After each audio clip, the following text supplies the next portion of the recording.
レヌワゴン JH3 の取扱説明書ではよくわからないワイパーゴムを交換してみた。いつも動画をご視聴いただきありがとうございます。プロローグ。早いもので私の車はあと半年で1回目の車検になります。車はあまり乗らない方ですが、ワイパーは結構ケアしています。なのでここまで持ちましたが、ついにリアワイパーが切れてしまいました。この状態でも車検はクリアすると聞いたことがあるのですが、ガラスを傷める前に交換しようと思います。製品を確認するために取扱説明書を見ましたが、型番は見当たりません。取扱説明書にはゴムの交換方法がフロントとリアに分かれて記載されています。取扱説明書を見ていてもいまいちよくわからないところがあるので、まずは製品を購入して交換にチャレンジしてみます。説明書を見ながらなら簡単に終わるだろうと高をくくってのスタートでしたが、意外と時間がかかってしまいました。今回は製品の購入も含めてワイパーゴムの交換に試行錯誤した動画です。興味のある方はどうぞ引き続き最後までご視聴ください。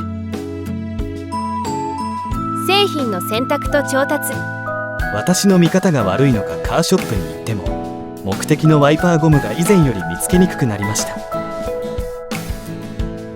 前はメーカーや車種がラベルに表示されていたのですが、今はそのような表示にはなっていません。検索タブレットがありますが、もちろん純正品はなく、互換品もリテーナー付きのリアワイパーしかヒットしませんでした。ワイパーの長さも特別なようで、フロントは運転席側が 525mm、 助手席側が 350mm です。リアは助手席側と同じく 350mm でしたが、形状が少し違って華奢ですね。結局ネットに頼った方が正解と判断して、早速発注することにしました。ご覧のように純正品の型番と長さが記載されています。ワイパーが届き次第交換作業を始めます。フロントワイパーの取り外し。取扱説明書の手順に従ってフロントワイパーを取り付けます。ワイパーゴム交換の取扱説明はフロントとリアワイパーに分かれています。手順1から3までは図の通りでよく分かりますが、 JH1 タイプとホルダーの形状が違っています。実際にやってみましょう。これがホルダーでブレードにぴったりはまり込んでいます。助手席側も同じ形状になっています。手順2のようにホルダーのこの部分を引き起こします。ホルダーを起こしてできた空間分、ブレードをスライドさせることができるようになりました。できた空間いっぱいまでブレードを下にスライドさせます。ブレードをアームの先端が当たるまで下げると、このようにアームからブレードが外れます。ブレードはアームの U 字が引っかかるようになっていて、最後にホルダーでロックする仕組みです。戻すときはアームの U 字部分をホルダー空間に当ててブレードを引き上げます。アームが定位置まで下がるとホルダーがはまり込むスペースが生まれます。あとはホルダーをはめ込んで終了です。この手順での取扱説明書にはフロントガラスに対する注意事項が記載されています。この状態で誤ってアームに触れてしまうとフロントガラスに激突するので、タオルなどで保護しておきます。このようにしておけば不測の事態は避けられます。フロントワイパーゴムの交換。手順4でワイパーキャップとカバーを抜き取ります。キャップとカバーは向きがあって、戻すときはそれぞれエアロ模様が上側になるので覚えておきます。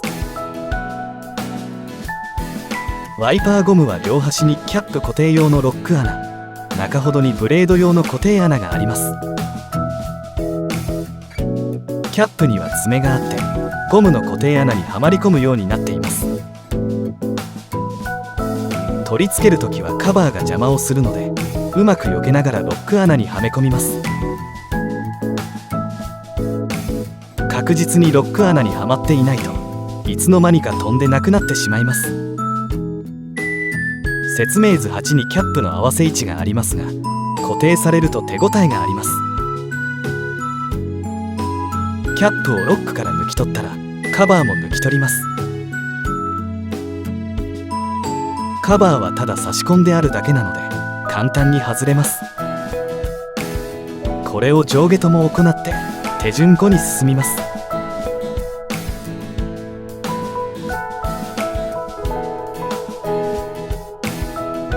前述のようにブレードとゴムはブレードの爪がゴムのロック穴にはまることで固定されています。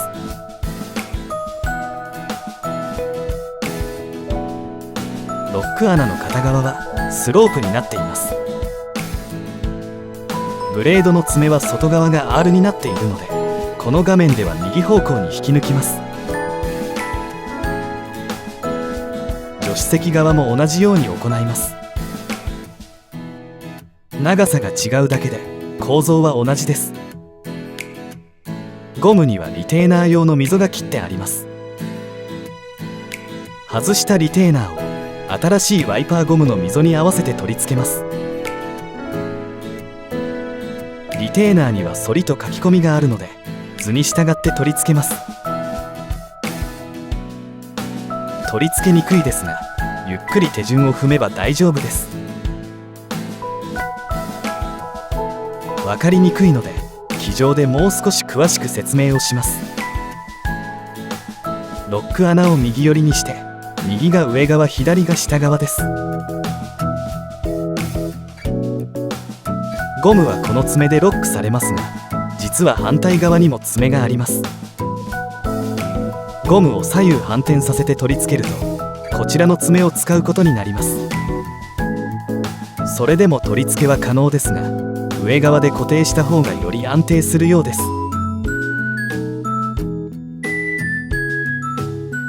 ロック穴をこの位置で実演してみます。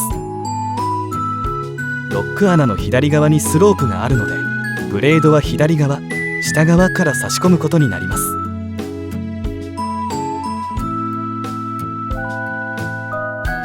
運転席側のゴムでやってみましょう。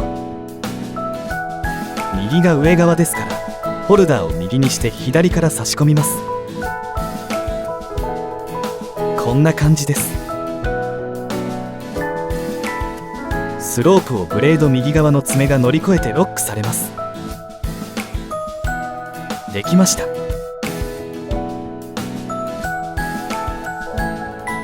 続けてカバーとキャップを取り付けます。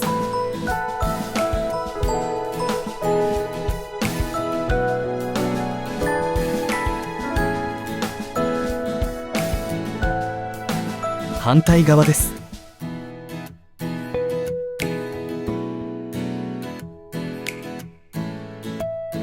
終わりました。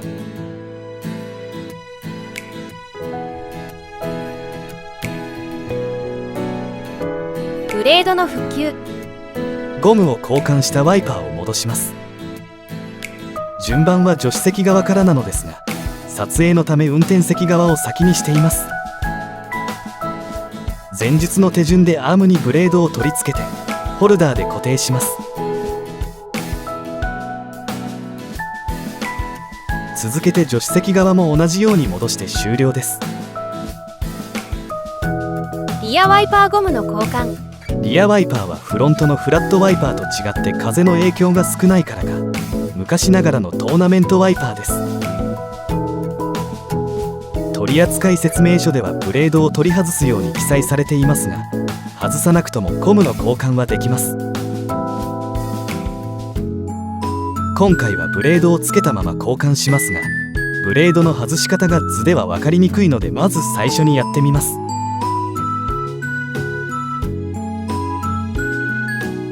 ブレードが可動域いっぱいのところからさらに左に回転させます。ただこれだけで外れます。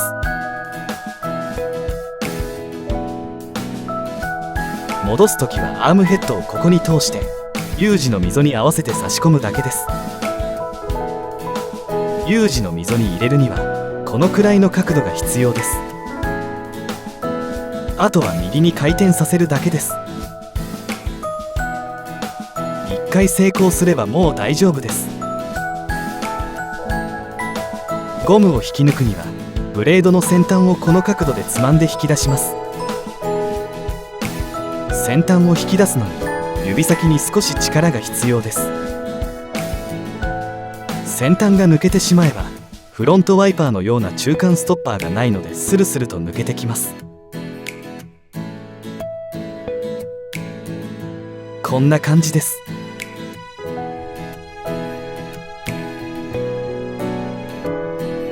戻すときは2番目の爪からゴムを差し込みます。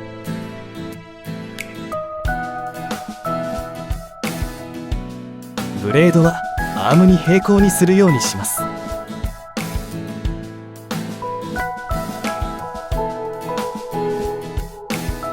ブレードをアームと平行にしないとアームの先端が邪魔をします。ゴムがストッパーまで到達したら先端をつまんで2センチ外に引き出します。こんな感じで引き出して先端が1番目の爪の手前になっていたら OK です。最後に先端を1番目の爪に通して前後の体裁を整えたら終了です。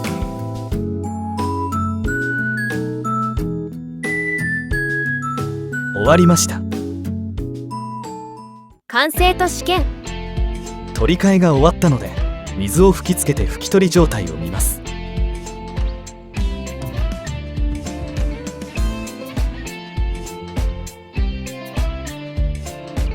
良好のようです。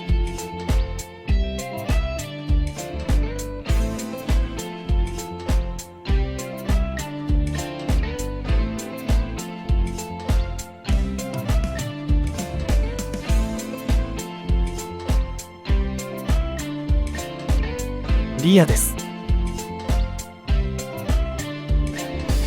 こちらも問題ないようです。ワイパーは丁寧にケアしていても1年あるいは1冬越すと交換する必要が出てきます。私の居住地は雪国に入るのでフロントガラスが凍った状態で多用すると交換せざるを得ない状態になります。今後もこまめな点検を心がけてカーライフをエンジョイしたいと思います。